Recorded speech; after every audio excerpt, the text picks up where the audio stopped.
Welcome everyone back to EHS Concepts, the Ways of Safety. I'm your host, Ryan. We have an honored guest today, Dr. Georgi Popov, who's a globally recognized leader in occupational safety, risk management, and industrial hygiene, blending academic rigor with real-world application, holding a PhD from Bulgaria's National Scientific Board and an MS in nuclear physics from the Defense University there. Now, he began his professional journey in the early 2000s in Cambodia as an environmental health and safety officer, focusing on air quality and laboratory operations in challenging international settings. Now, this hands-on start shaped his emphasis on practical adaptive risk strategies over theoretical models. Now, returning to the U.S., he transitioned in academia and consulting, amassing over 2 decades of experience. Today, I believe he's still chair and professor of occupational risk and safety sciences at the University of Central Missouri. I'm a professor at the University of Central Missouri. All right. I know you have your CSP. I know you have your qualified environmental professional, PtD, safety management systems, associate in risk management, certified management consultant, and then you're a fellow of the American Society of Safety Professionals. I know that. And fellow of the American Industrial Hygiene Association. And these all underscore your authority in the field. Am I correct so far? Yes, absolutely. Right. Thank you. All right. I got a couple more. I gotta brag about you. So Popov's research spans industrial hygiene, enterprise risk management, the ERM, that prevention through design, which I'm a big fan of, with sustainability. Sometimes I can't talk, but I get through it. And I know he has over 512 Google Scholar citations. He's authored or co-authored key texts. He's contributed to standards like ANSI ASSP Z590.3, the prevention through design, and serves still as editor-in-chief of SHIFT, the Safety, Health, and Innovations for Transformational Risk Reduction. And it's a journal advancing of evidence-based safety innovations. His work often bridges EHS with executive decision-making, which I'm a big fan of, emphasizing how risk tools drive return on investment. Example, reducing incidences by 30 to 50% through structured assessments in manufacturing. Dr. Popov, welcome. And from your early days as an EHS officer in Cambodia to chairing safety scientists at the university, what key moments in your journey shape your passion for risk management? Actually, that's a very interesting question. Like you mentioned earlier, I had a very interesting path towards safety and our profession. Like you mentioned earlier, I started as a chemical officer, young officer. You can see here, that's Mekong River in Cambodia. And back then, I had to deal with air quality, water quality, sanitation, security, you name it. And I learned from very early on in my career that we have to do proper risk assessments. And you will notice that I started as a military chemical officer, and I progressed towards environment on the environmental side later on in my career. But it's interesting how that happened for me. You will see, I know I can't read the Bulgarian, but it was interesting experience there. Then as a chemical officer, you can't recognize who is who here. Right. But, we had to deal with sometimes live chemical warfare agents. And later on in our profession, I had to work with a lot of our colleagues in the NATO headquarters in Brussels, where we had to develop a new system for respirators. They call them gas masks there, but anyway. So we had to find a way to fit any canister that's produced in one country to fit the respirator or gas mask that's produced in a different country. I'm retired Navy. I've sucked so much rubber and gas mask that just yes, yeah. You're familiar with Yes, nuances in the terminology we use.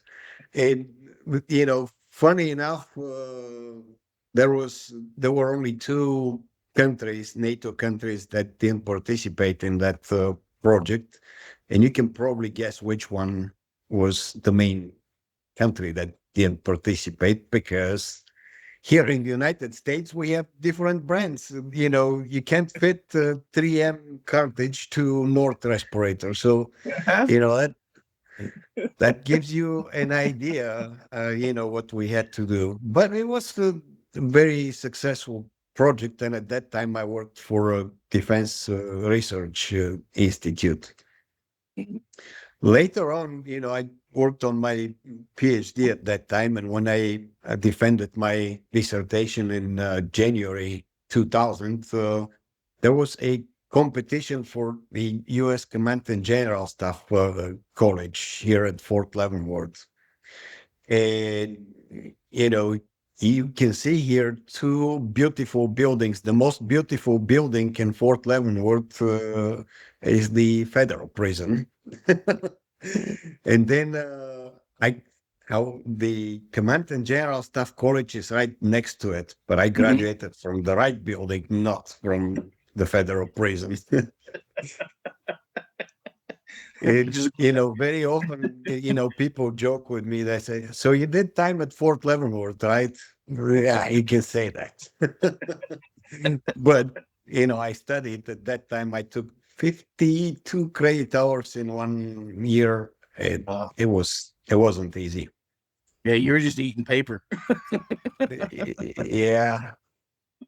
And then that was when I graduated. It was prior to 9/11, so I had to find a job with an environmental company. And at that time, there was a very well-respected environmental company here in Kansas City area called Kingston Environmental. And I started working for them as a laboratory director. So, now you see how I progressed from the military to the environmental side. And then I was more and more involved with consulting, and I was always on the environmental side. Then, I had to progress towards industrial hygiene, and then I was involved with even more projects on the safety side. And that's how, and that's why your webinars and podcasts are called EHS.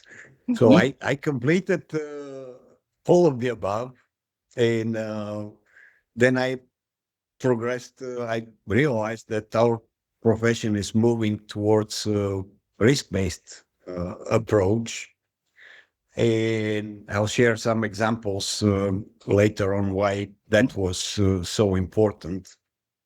In working for Kingston, we had all kinds of interesting projects, but it was an interesting career and progression for me. And then I was involved with the American Industrial Hygiene Association, some of their publications. And then it was natural progression towards risk assessment and risk management. Now, I got to make a comment about your prevention by design and ALARP because I've studied it. They've been game changers. PtD, pushes the hierarchy upward at the design stage, and ALARP gives us a defensible way to say this residual risk is tolerable. Now, I have been developing my own module, which I call it SIM. It is Systemic Safety Integration Module. And I have 6 axes, which we can get into later if you want and talk about it. And my Yes, stuff, please. really, because I know what you have, and I'm like I said, I mean, I eat knowledge too. Just I read everything, just how I am. I've always been this way. But from what you've taught and what I've learned from you and everything else that you've got going on, and my frustrations, because my first book, integrated, we talked about the golf outing, integrated safety excellence and lean approach, is out of frustration because I was running into those CEOs and the executives that didn't understand what we do and how we benefit the actual business model. And, I treat safety as a business inside of a business. And once you're able to get to that language of the executives, the C-suites, and make them understand what we do and how we bring that value, it just seems like everything starts getting synergized and meshes really well. But to get to that point, sometimes it's 6 months on the job site, because I consult, I go to different job sites.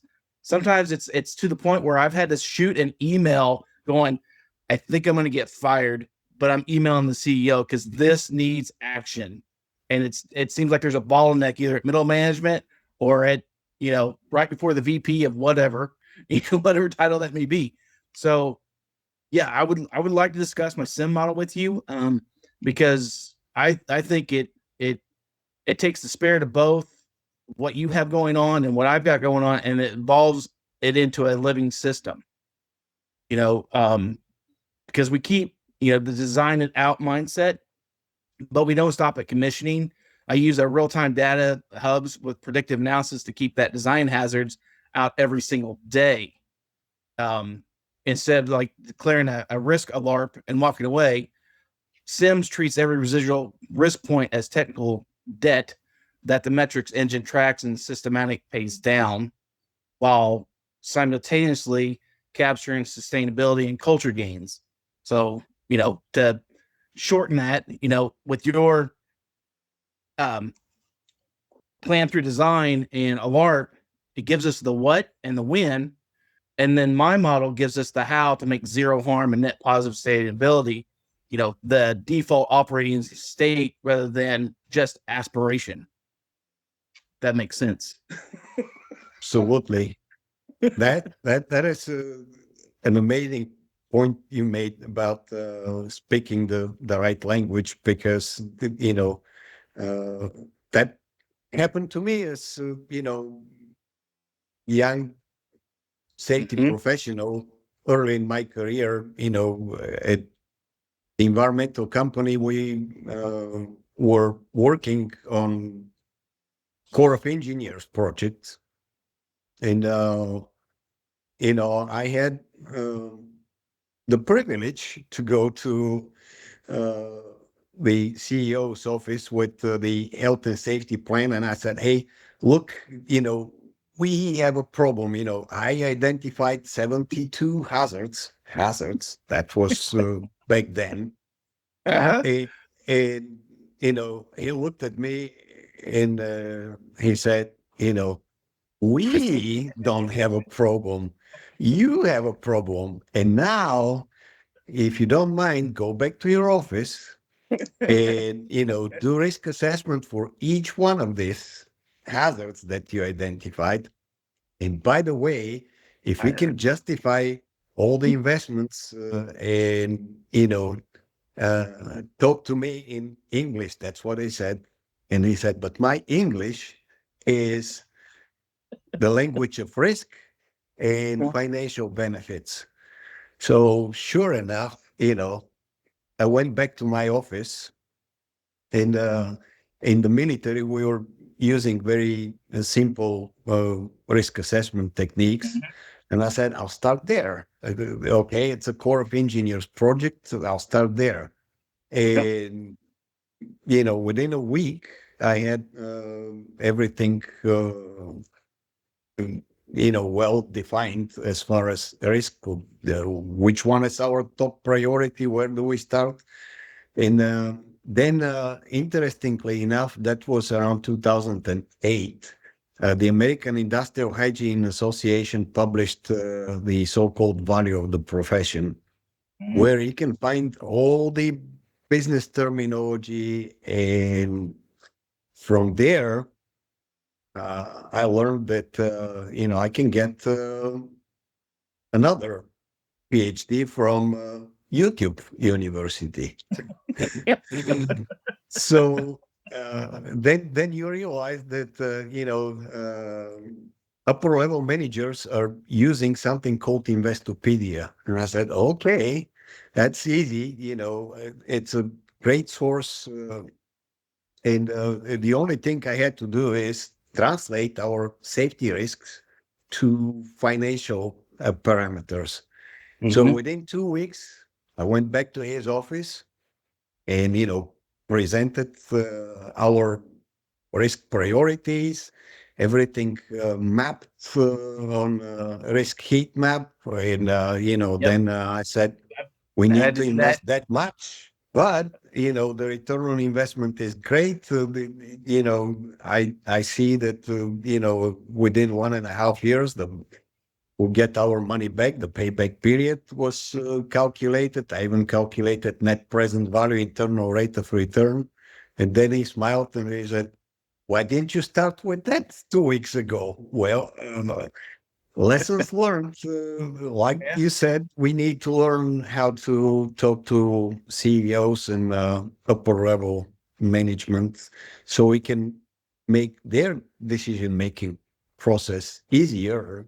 And it also benefits us quite a bit. Yes. Yes. Follow-up question to that, because we're talking about a lot of risk, right? And understanding EHS through risk, for people who are newer to the field, and because I've been dealing with this a lot lately in some of the interviews and some of the talks that I've had, is the new to EHS, the guys and gals that are just getting out of the colleges, or maybe they went and they get their chef or whatever from OSHA. They're on their pathway to become an EHS professional. How do you define EHS in that context of operational risk, and why should organizations treat risk assessment as a core business function rather than a compliance checkbox? That is a great question. Let me try to I'm talking. summarize that for you. In the past, at least based on my experience, our profession was siloed. We in any organization we had environmental engineer, right? We had industrial hygienist, we had safety, we had risk management. And guess what? These days, the upper level managers and organizations will want us to do what? All of the above. In addition to that, if we can learn Lean Six Sigma concepts and Mhm. contribute there, if you learn the business terminology and how to justify investments, if you can learn basically engineering practices. And sure enough, they want us to be involved with HR. Well, we call them talent acquisition these days. So as you can see now, all of a sudden, we have to do all of the above plus many other things. And it's not that easy, but it Yeah. becomes There- more straight line approach, if you will, EHS, because I have seen in my consulting projects, the industrial hygiene professional, guess what? It's a welding shop, okay? So the IH professional wants to get rid of the welding fumes, and guess where they Hexachrome. go? They go out. But then the environmental engineer flies in and, oh, we can't do that because, we have permits and, we're polluting Yes. the nearby community. We can't do that. Yeah. And it was that a little bit of friction, and uh, now it's when you have a whole EHS department working together, and very often that is one person. Yes. I have seen many different titles these days, like EHS Lean Six Sigma Champion. Hmm. You know, EHS, you add sustainability there. Yes. Sometimes that additional S stands for security. We need that too. So, Mhm. now it becomes EHSSS. And like I said, in the past, it was easier, a little bit distinguished, which project goes to environmental, which one goes to industrial hygiene, which one goes to safety and risk management, the overall umbrella. Uh, these days, it's it's working together. That's how it looks like. At least that's what I have seen in our profession lately. Mhm. Right. And your point about sometimes you're the lone wolf, and I've seen that a lot more than not. Even when I've been a part of companies that we have a whole safety team, usually you're like a regional manager and you have your whole entire region, and you're almost still, even though you may have 13 to 14 other colleagues in the business, you're still siloed. And one of the things that I did, I started having a biweekly, EHS regional managers meeting to get us all on the same page, because what I was doing in my environments or my facilities that I was over is being in the military. You've been in the military. When you're at a certain rank, you have a certain knowledge. And I took, because I did 20 years in the Navy. So when I got out of the Navy and was doing cutting my teeth on in safety and environmental health and safety, um, this is like maybe my fifth job, so I'm already a seasoned guy at this point. But I go in and I'm seeing these managers and these supervisors of these facilities. They don't know how to work the safety management system. They don't know how to assign anything in the learning management system, and they don't really know how to do an audit. They definitely don't know how to do a Gemba walk. So I took 5 steps back and said, let me learn, let me basically be beside you throughout a week of what you do. And then let me give you what I call safety vision. I'm going to give you my eyeballs. What I see that's wrong that needs to be fixed. This is what we're going to do. And then I trained them in the system. And I'm telling you what, out of 175 facilities, I had 15. All 15 of mine were in the bottom, like 10%. In 3 months, 2 of my facilities went and was fighting in the top 3 categories. Like they were in the top 3, and they were fighting. Well, 6 months later, all 15 of mine were in the top 15. And then they stayed for 3 years. They stayed in the top 20 all the time. And that's when I was like, hey, I got a safety impact award from the company. But I said, hey, it wasn't from that. These guys didn't listen to me. These guys and gals didn't listen to me. This wouldn't happen. But it didn't happen until I got to that coaching mentality of thinking, okay, how do I make you understand what we do to do your job the way we do our job in safety? So with that understanding, I mean, it was great, because I always talk about getting 2 paychecks. You get the one in the heart and you get the one in the pocket. Sometimes this is better, but that's also nice in the pocket, So, if you get both at the same time, it's even more rewarding, in my opinion. But it took such a different approach than what I had done previously. The expectations, because I kind of see Milan everything, your rules, boundaries, and your limitations when you talk about anything that's related to environmental health and safety. You're like, hey, this is our box that we have to stay in, and we have to do X, Y, Z to make sure that we're getting our KPIs. And I know that you've said a few things about Heinrich's triangle, pyramid, and bird, because I have the same issues. I think those are outdated. I think they're a bygone error that needs to be taken out of the equation.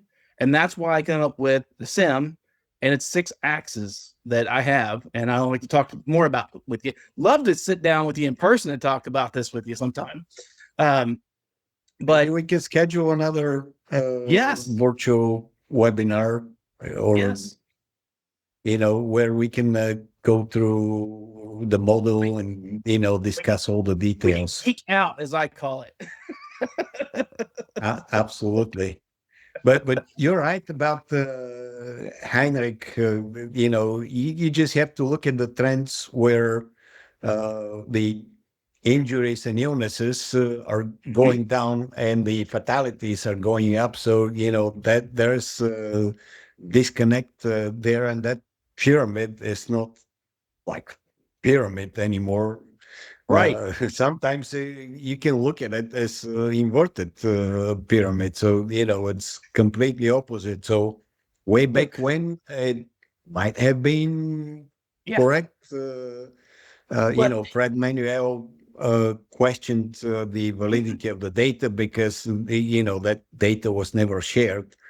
But the model looked good. It's in Yes. each and every safety textbook out there. And when you repeat it 1,000 times, it becomes a reality. So, Yes. Norm. yeah. Yep. And I use this analogy when I was consulting a chemical company, and it's funny when you see people's brains wake up. You kind of explode their internal dialogue a little bit. I said, well, a paper cut in the office, that's an incident. How does that correlate with a chemical spill in the plant? Yeah. And they're You're just like, absolutely right. what? I'm like, well, if we're talking about all incidents, do we need 30 to get, let's do this. Let's do this pyramid, so explain this to me to make sense. And they couldn't. And I'm like, I can't either.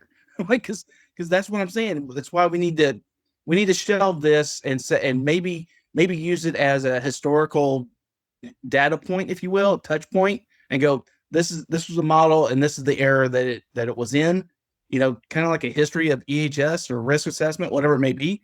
But then let's move forward. And that's what I'm trying to do. And I know that's what you've been trying to do, with for instance, your design and your ALARP concept, because I love it.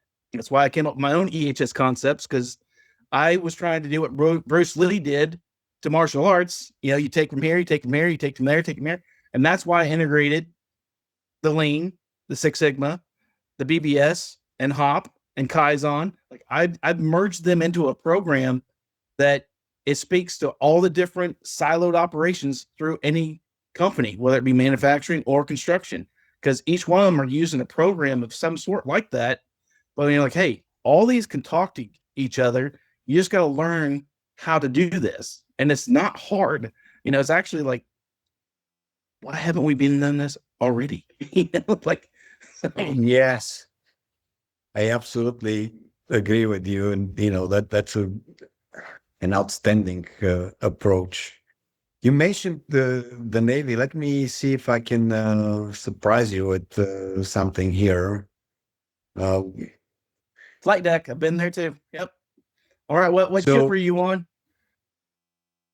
CVN 72, that was Lincoln. last All right. year, Abraham Lincoln. All right. Well, I Uh, was on the JFK, which is conventional, but then I was also on the USS Nimitz, and I was crashing salvage. I see you got the crash LPO guy in the background. So yeah. yeah. So, if you look at the surrounding environment, that is any way you look at it, each one of these is high risk Oh, I category. That is the most hazardous place on earth, one I of know. them. But at the same time, it's the safest because it, when they address the ALARP concept, the aircraft produces 128 dBA uh, noise levels. So, my you left ear you knows it. need you need double hearing protection, absolutely. Yes. And just because you can't hear, you very well know, why these holes are here on Yes. the back. And, that's what they tell you. If somebody's trying to pull you back, don't Yeah. resist. Don't There fight is a them. reason for it. Yep. And see, that is how you turn high risk environment into a very safe place to be And and you may work. not know, but several years ago, 10 to 15, there was a horrific death on this and the guy's name was Robert Robertson. I'll never forget the guy's name. He was just an inch over on the line of death, which we know that's where our aircraft are launching. He just happened to get a little complacent, which, heart goes out to him, his family, everybody else. It's just a horrific incident that happened, and it just literally was an inch over, and it decapitated him. Which, I mean, you got to experience the takeoff. So I've lived and worked all that. I've been on the tractors. I've been doing the hand signals and passing the aircraft, done all that. And yeah, you say it is high risk. And I usually, when I do introduce like myself to companies or even any of the teams, I usually have my own PowerPoint, and I show pictures like this, where I've been, what I've done, because I was a rescue swimmer and a sonar tech on SEBs. So I had excellent hearing before I went to the carriers. Now, not so much, but I always say, hey, my JSA sometimes included the potentials for getting shit bit by sharks. Yeah. I didn't have Batman's utility belt with the shark repellent. So had a dive knife. That's about it. But yeah, I love that you got to go out there and see that. That's awesome. But then, see, that is the safety as a designated seat during every decision-making meeting. Yes, they are invited. It's actually mandatory for them to be there. So, that tells you enough. There are many organizations where there is a disconnect between safety. And you mentioned something very important, because, the safety department is usually not in the money-making business unless you do consulting. But what we do is we save money, and we prevent, catastrophic events and expenses, where we have witnessed some companies had to declare bankruptcy because of that. So on the flip side of that, talking to the executives and explaining that you can have a 4 to 7% increase in your EBITDA if you actually have a great safety program. And because what I see a lot that happens, in boots on the ground, is a company will get a strategy, and maybe it's just lean, maybe it's just maybe it's whatever, somebody's selling a strategy in a box, and they grab it and they put up the posters and they roll out the emails and the PowerPoints and the CBTs, and they think, oh, this is going to work, this is going to be great. But they never consider the culture that they have. They never assess the culture that they have. They never talk to the person that's actually hands-on tools or whatever it may be to understand where's this disconnect, because no one comes to work to get hurt. I mean, there's no one. Like, I try to explain to people, like, when I was in the Navy and you were in the military, we basically signed up to giving our lives for this. Like, that's how serious our job was. Like, we know we may die for what we're doing, and we signed up for that. And I always ask everybody, by show of hands, who here get signed up on this job to give your life?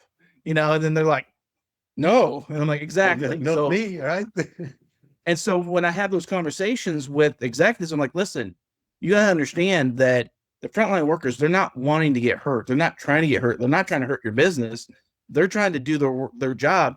But if we don't integrate safety into the job that they do, and that's why I get a little irritated at some of the safety first concepts and safety first terminology, because I think people get it wrong, because Micro gets it wrong. And I'll call Micro out any day, the safety third thing, because I don't think he understood what safety first meant. Safety first to me means the safety integration part that I speak of, to where if you have an electrician's got to have all this gear on to get into, a level 4 panel, it's got to have all the get up.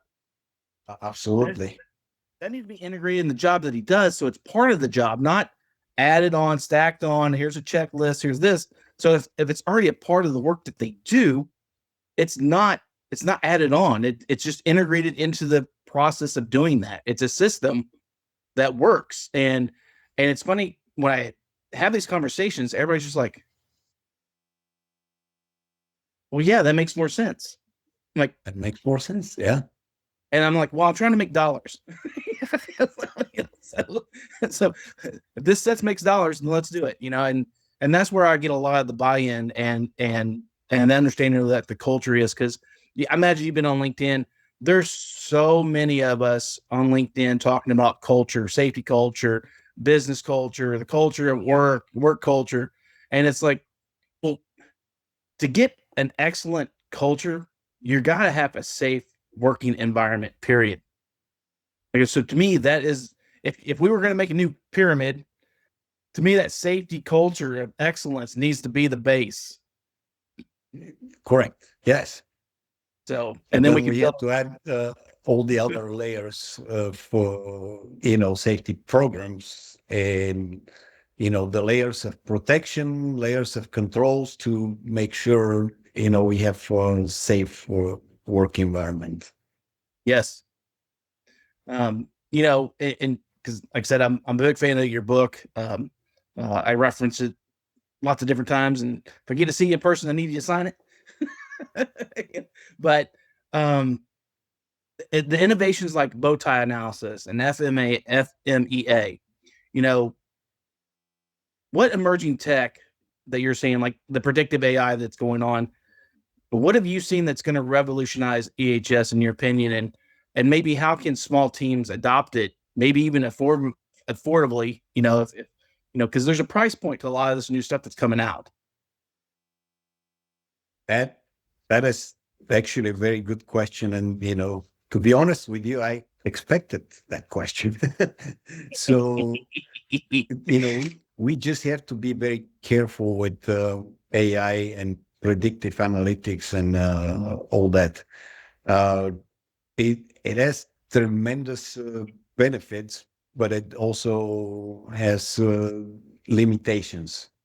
So when you think about AI, how we can use that with today's amazing direct reading instruments, and they're becoming smaller and smaller. Now there is dust monitor that is that big. Yeah. So all that data needs to be analyzed, and we can use AI for that. But some of the limitations, I wanted to show you a picture here. And you mentioned something about the future. I Yes. think I said at least twice today that our profession moved from hazard-based, compliance-based to a risk-based profession, and that's why you see the ASSP technical report mentioned here. Great visualizations by Bruce Lyon, and also we have to be prepared to use that methodology. So we really hope we'll have a standard published early next year, probably by May, risk management standard, US based, because we kind of disagreed with some of the directions the risk management standard, ISO risk management standard was going. But, going back to AI, here's what I asked ChatGPT. What is that black stuff coming out of my office vents? And guess what? You get, well, it's difficult to say, we need more information. It could be dust, could be dirt, it could be mold, could be many things. And sure enough, contact professional, either HVAC or a qualified environmental professional, CIH, CSP, you name it. So that is great, right? But AI cannot go there, cannot take sample for us. Maybe the technology is almost there. When you prep that and you put that on a microscopy slide, you look at it under a microscope, and you can basically zoom in on that image and ask AI, what kind of spore is that? It will tell you that it's called Sporium spherospermium. AI can do that. AI can do fiber counts, for asbestos fiber counting. Yes. That is the technology evolved during the last couple of years. But, with fibers, it's kind of easier. You set up the parameter and you tell them, if that object that you see fits the parameters, you count that as a fiber. And it will count that simple quicker than me for sure. Right. I gave up on that, asbestos fiber count analysis a long time ago. Now, So when you feed AI 5 million different images, it could be misled, that sport could be on one side turned on another.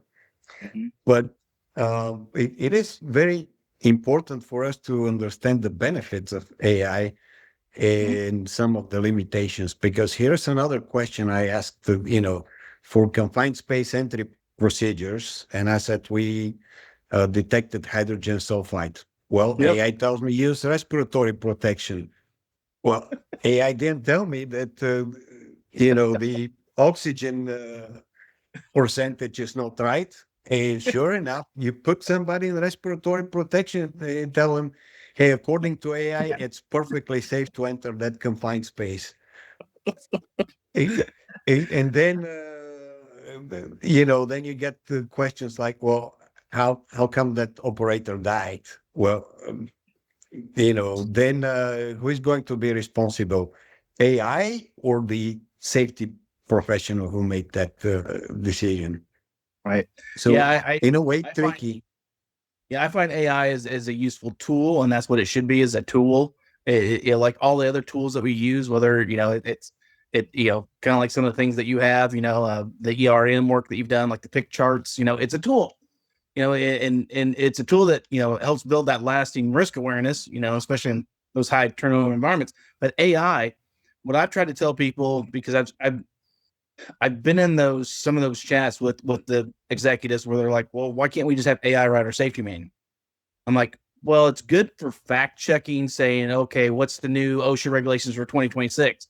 It'll pull them, but if you don't have a person double checking it, you might get something that was made up or something that is NEBOSH versus OSHA. It's like you can, That there's is absolutely correct. And I have seen that, if AI doesn't know the answer, it will make it up. make up stuff just like that. And you say, okay, uh, proper citation and this and oh, OSHA doesn't even have that kind of standard, right?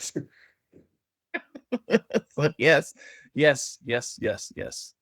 Try Um, try that. I asked about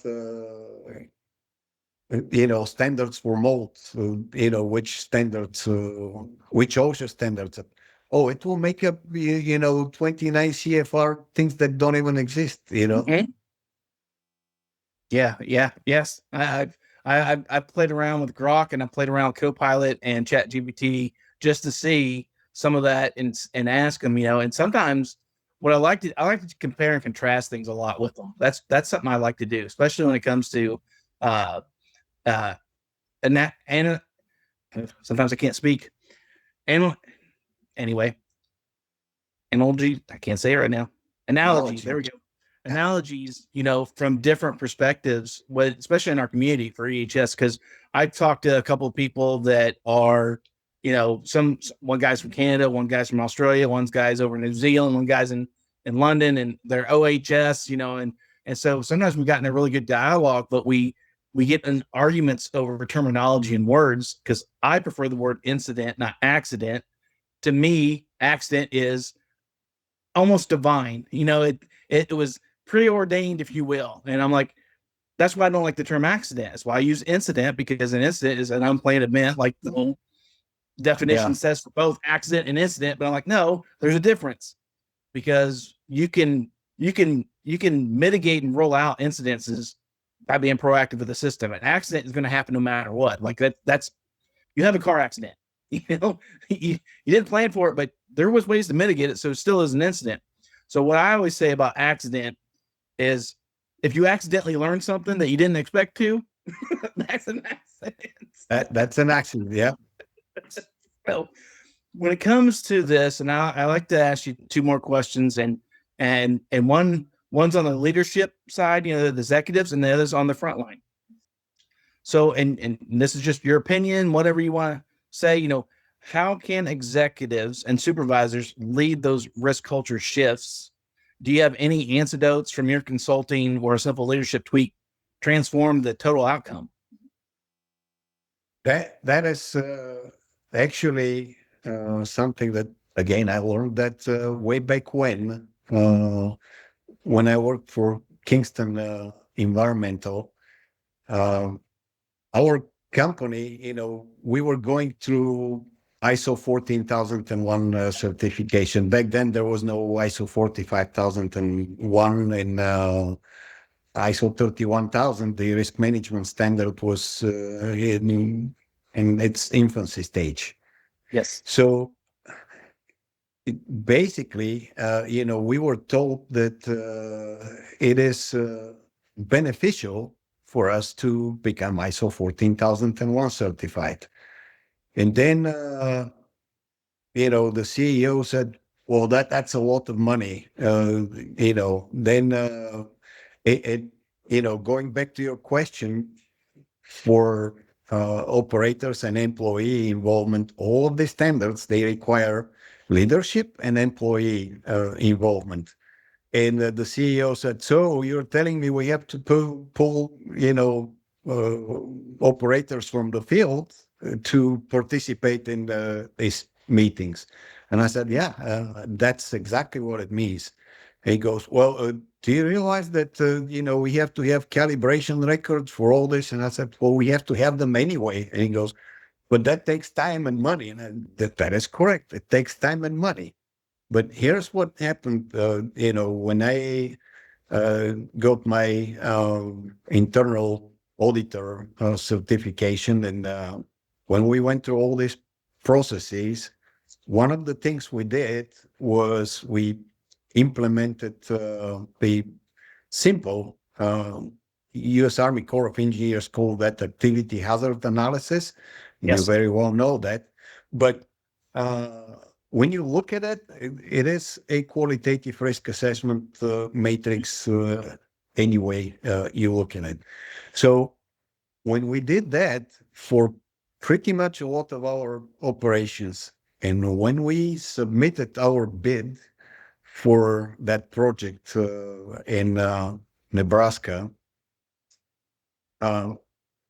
we got the project, and then we were told, you are not the cheapest.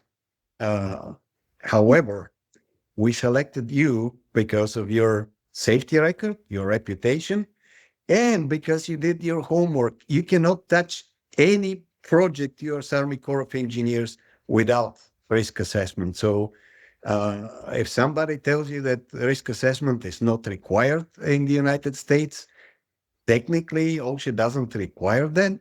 However, for Corps of Engineers project, you cannot touch any activity without doing risk assessment like that. I've had, I've done analysis where I've done the heat map, and I've done a racing matrix, and I've sent it to the executives.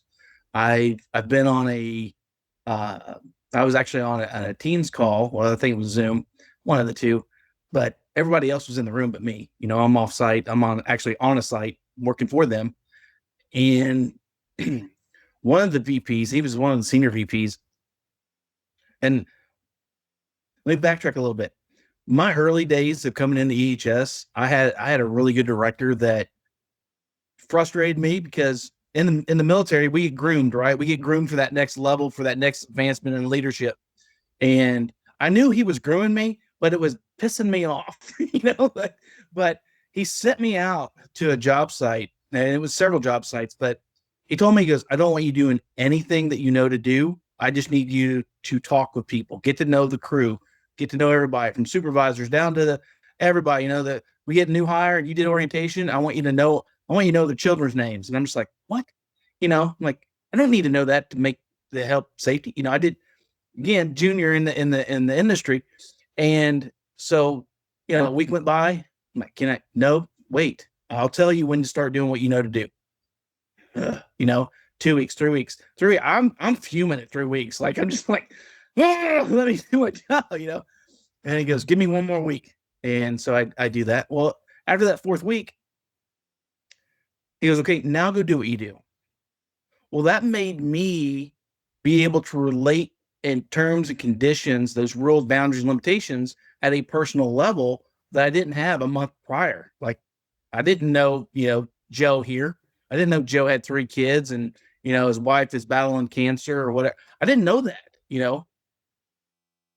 before, but then I did. And I was able to communicate in such a way to go, hey, you want to see those kids when you get home tonight? Yeah. Well, safety glasses.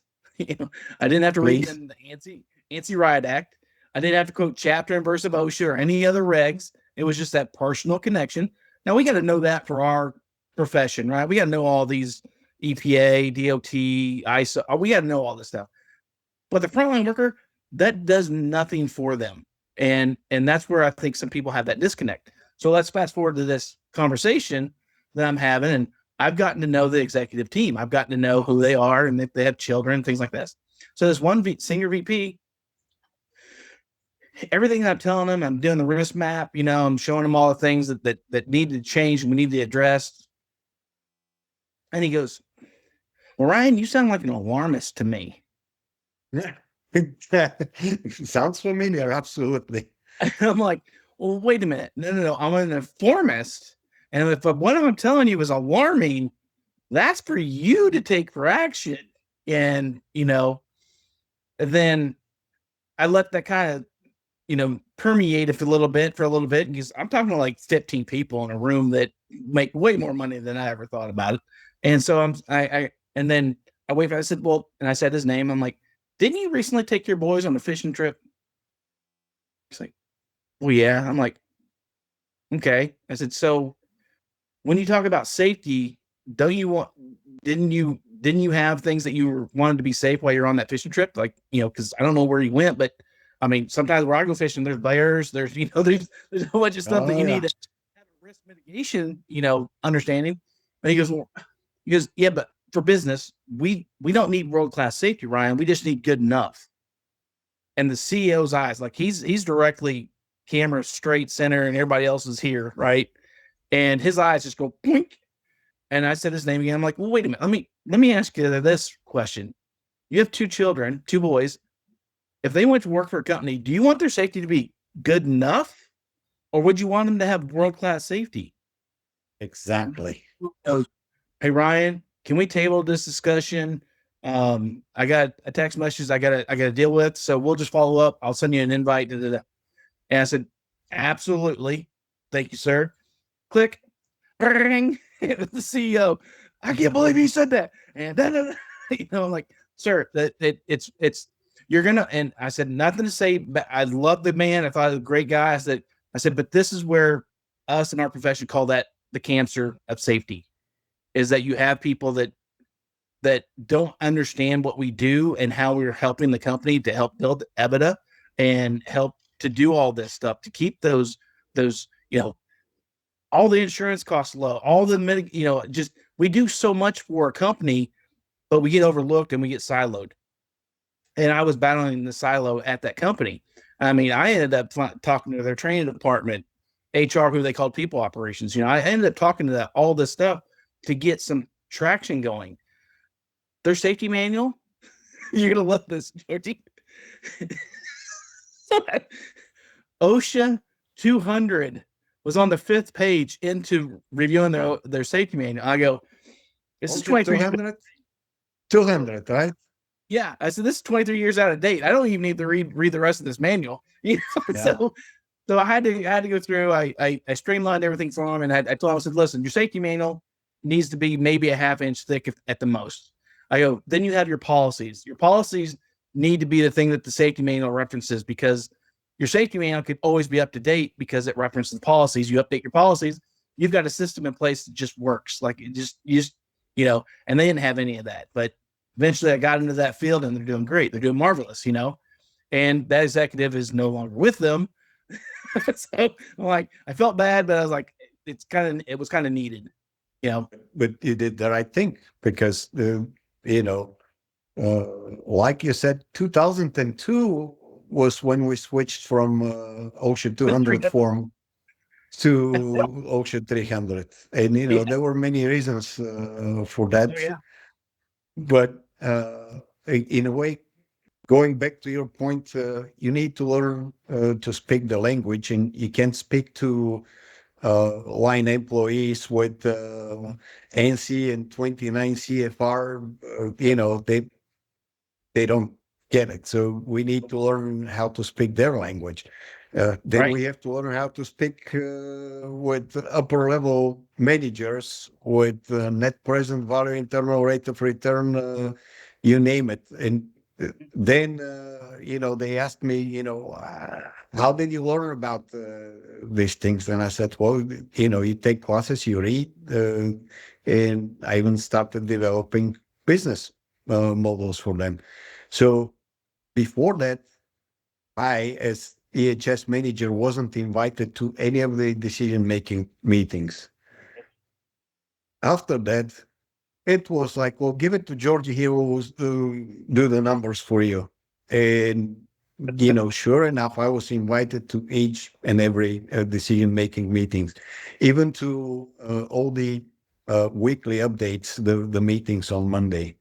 That added a little bit more uh, work for me, but then you know everything was done safely. Mhm. And you mentioned the sparkline charts and things like that. Mhm. That's what the Corps of Engineers did. You know, they see our sparkline going that way.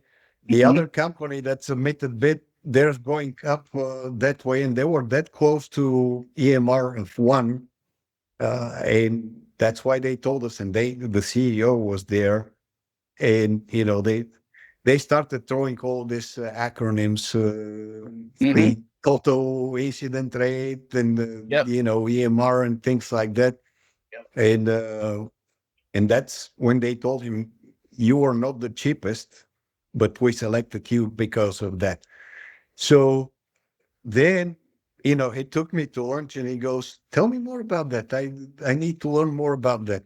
And now all of a sudden, like you said, it's an eye opening for the decision makers to realize how important that is. The moment your EMR goes above one, you can forget about any government projects. And at that time, 2008, if you remember, we had economic difficulties. It wasn't Mhm. recession, depression. No, Yeah. we Yeah. just had economic difficulties. And government projects were very important for the bottom line of any company. Yes. Yes. So let's talk about the frontline employees, because to me, the frontline employees often spot risk first. You know, they find them first. And in your opinion, how can organizations boost their input? You know, for your um, PtD principles, to make safety true safety. How do you get that truly collaborative in your words? Well, let me tell you what I think. You know, what is the only common denominator in all these standards? Process safety management, ANSI Z10, ISO 45001, prevention through design, and VPP, and many others. It says employee involvement in the decision-making process. And then the CEO realizes, well, that means I have to pull an employee from being productive to hours and hours long meetings to participate in all Yeah, these meetings and decision making process. they're And usually I said, that is exactly what you have to do. And go, but that's not productive. Well, it will save you money in the long run because, you know, if you look at one of the conclusions from the BP 2005 explosion in Texas City, Texas, you know, they said, well, we have all this health and safety plans, you know, this and that. Here's the uh, minutes from our meetings and things like that. And OSHA zoomed in on that, and I said, who was your frontline employee representative on that meeting? And I said, well, that's not productive. They don't have to be here. Oh, really? Let's pull the process safety management standard and read that sentence for me. Employee involvement. And goes, and then you see the legal team, Yeah. Goes white. blood, drops down the white face and things like that. And then they ask them again. I didn't hear that very well. Read it again. So they read it again. Do it again one more time, and then all of a sudden we'll settle the case. Yeah. Yeah. Get the arguments, defining words, the meaning of this word, and yes. But you're right. Frontline employees, they're the ones doing the job. They can tell you, I have seen, and I hate to say that, but, many academic papers that, are full of, theoretical suggestions that, they tell them, hey, you have this power tool, but, if you plug that hole, we're going to reduce the noise. Oh, really? And why do you think that hole is there to begin with? Because of the design, and that air needs somewhere to go. And any frontline employee will tell you that. But no, did we ask them? No.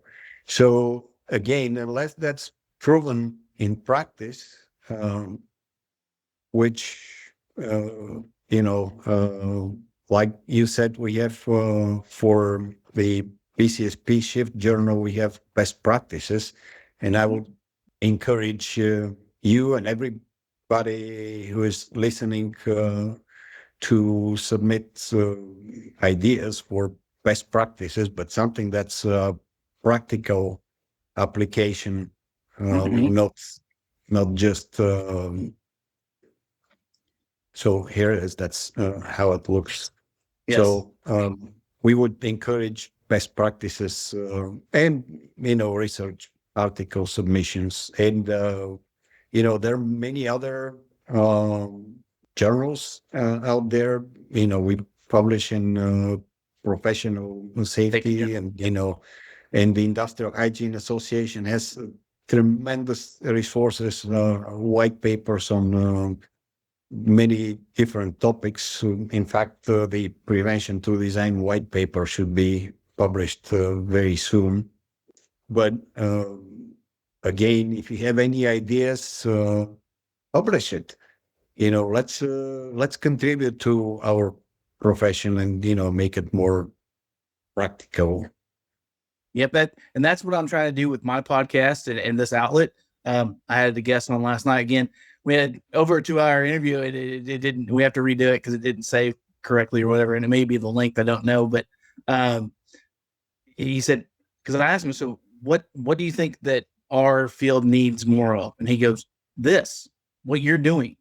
We need to have more of this, because yes, we go to conferences and we get, some feel good motivation speeches every now and then.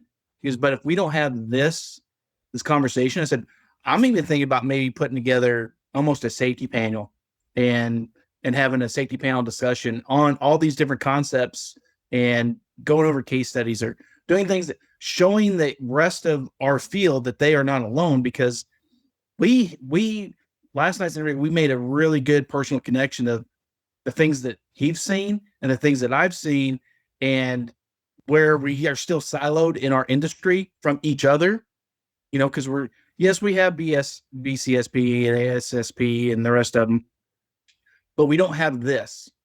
We don't have this interpersonal connection. And that's what I'm striving to do with my channel. Not only bring awareness, but also trying to do a change up, because I've seen people, if you search EHS on YouTube, you'll get somebody going, how to do lockout tag out? It's like, no. Yeah. Anybody can teach lockout. Well, not anybody, but you can have a lockout tag out program and be able to do it. We don't need this on YouTube. That's why we have and it's kind of like instructor led training. and I don't know if you've seen this before, but I've consulted it and gone into business, look at their safety plans, their manuals and policies. And then when I get into the training aspect, this is what I see a lot of. It's instructor red. And they'll have a PowerPoint up there and they'll just blah, blah, blah, blah, blah, blah, blah, blah, blah, blah, blah, blah.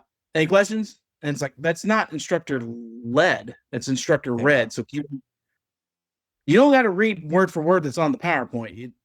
Can you make this concept in your work environment, whether it's manufacturing, construction, apply to the worker that's coming in, whether they're a new hire or you're doing retraining?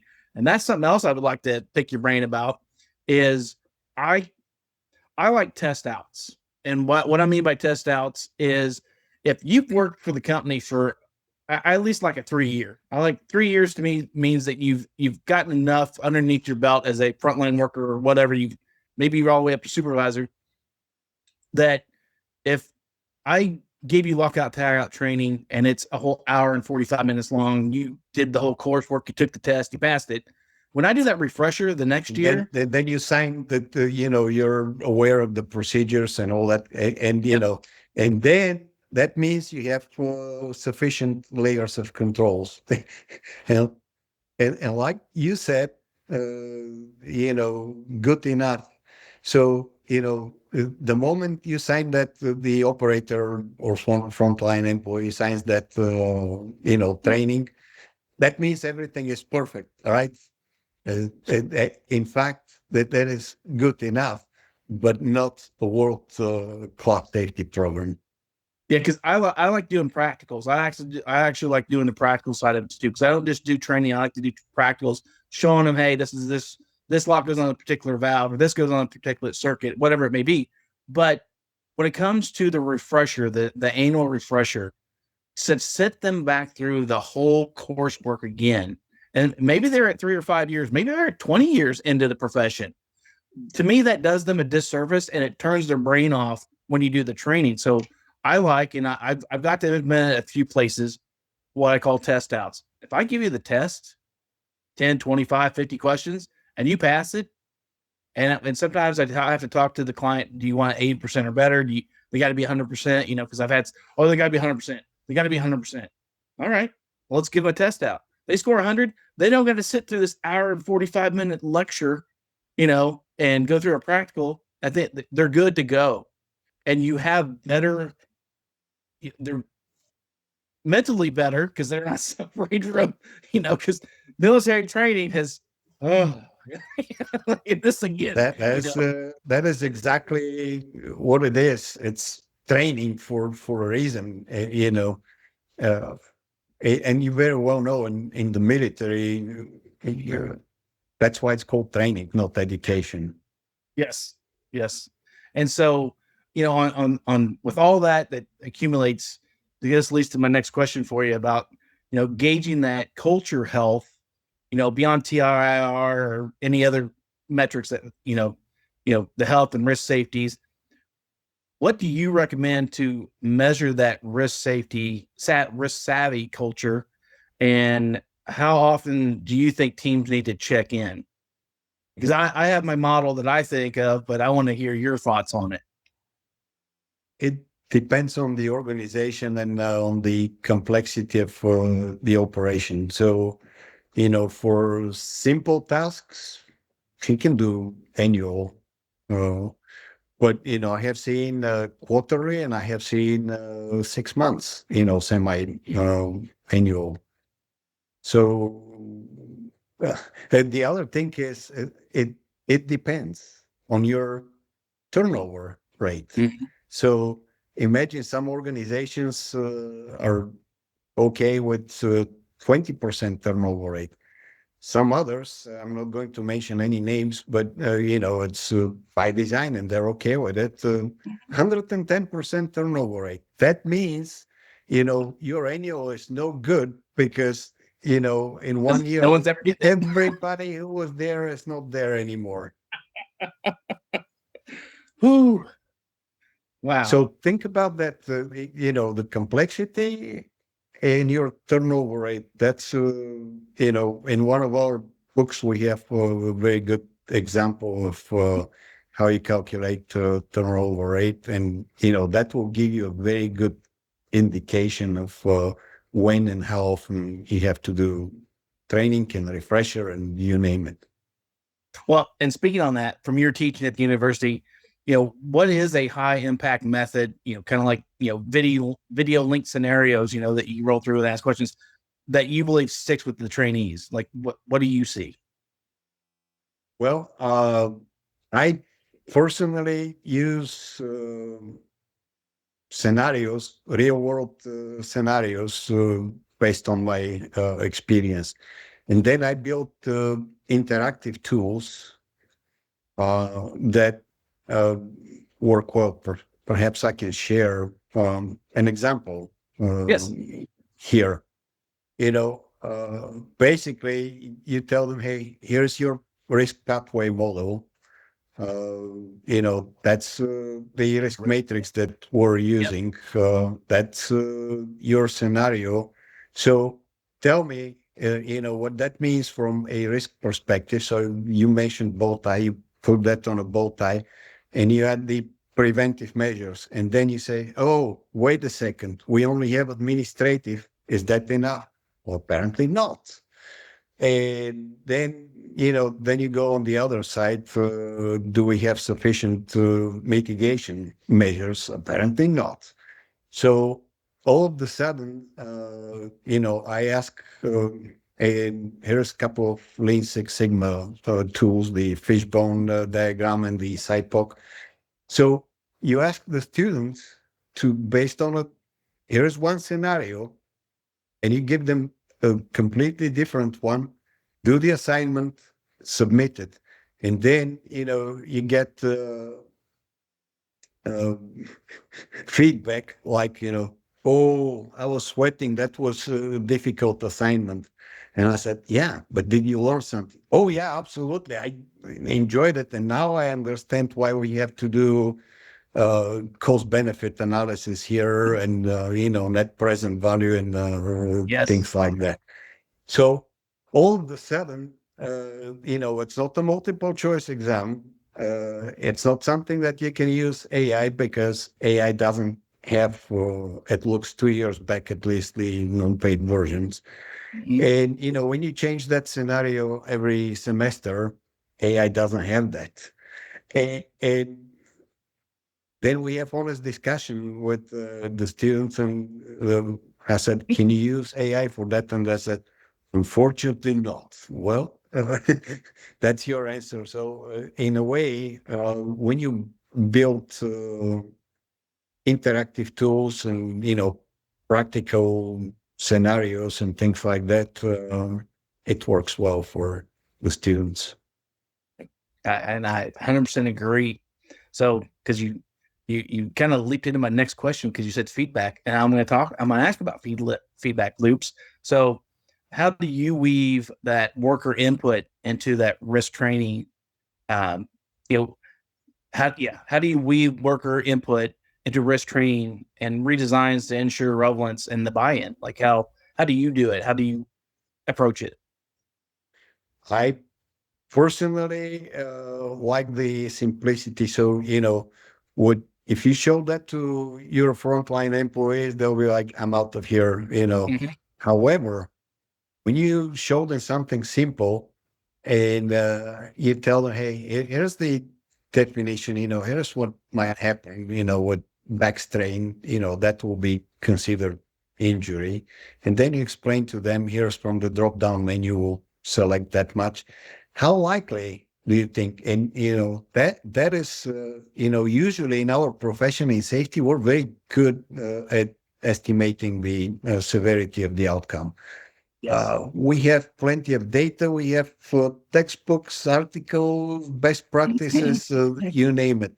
What we're having difficulties with is estimate the likelihood of something like that happening. And, you ask them, hey, you have been here for 10 years. Do you have back pain? Oh, yeah. So how likely is that?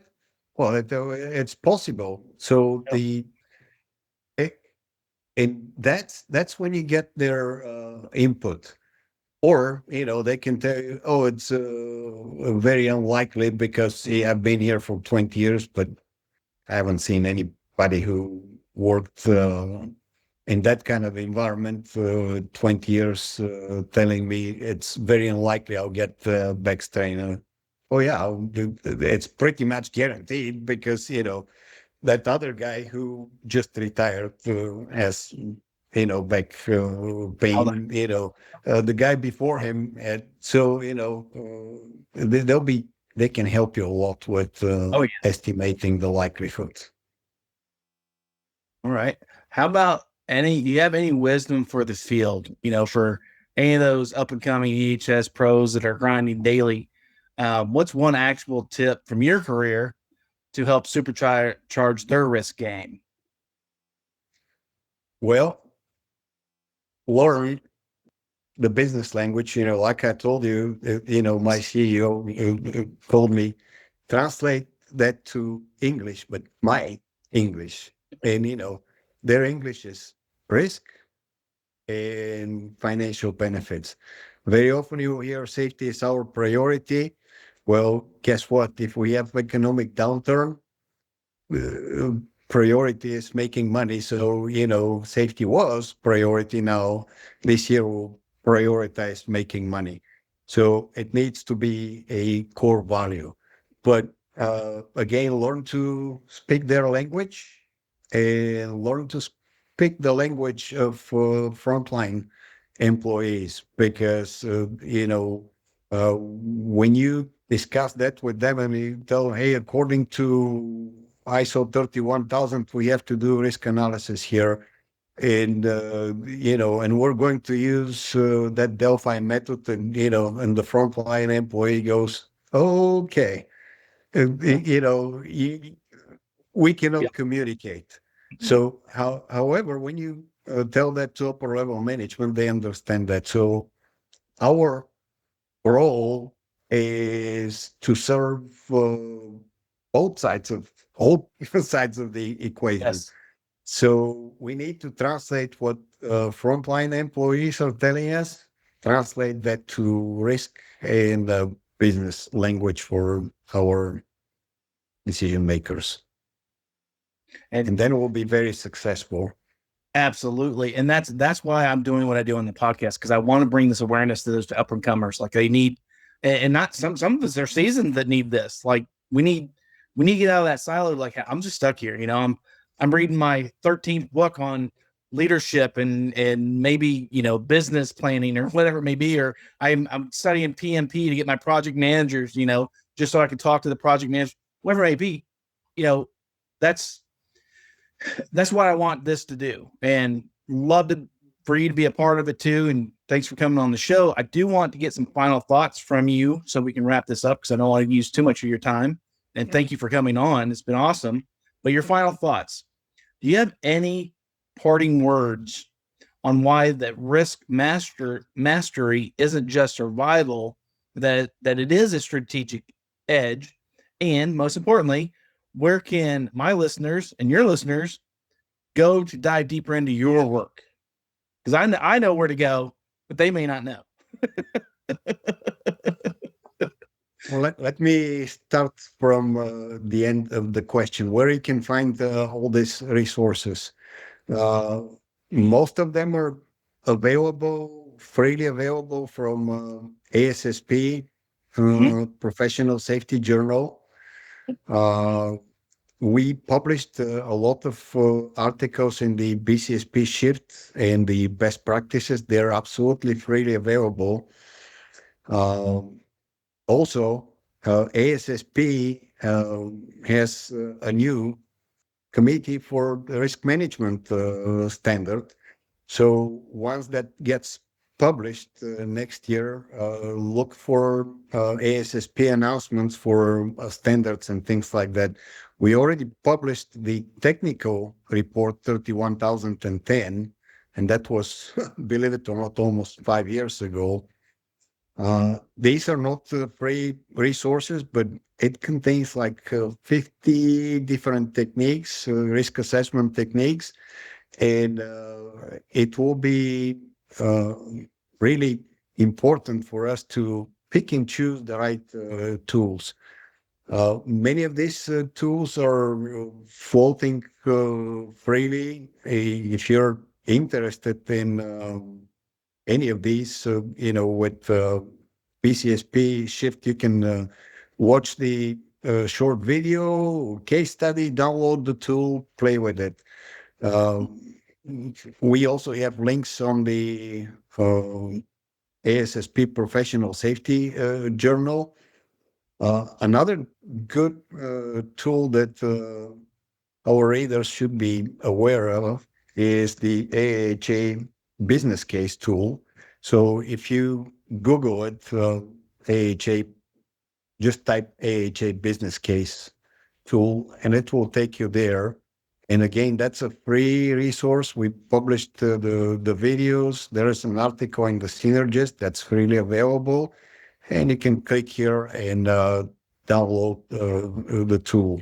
That will help you develop your business case skills. So in a way, they're amazing resources out there. Most of them are free.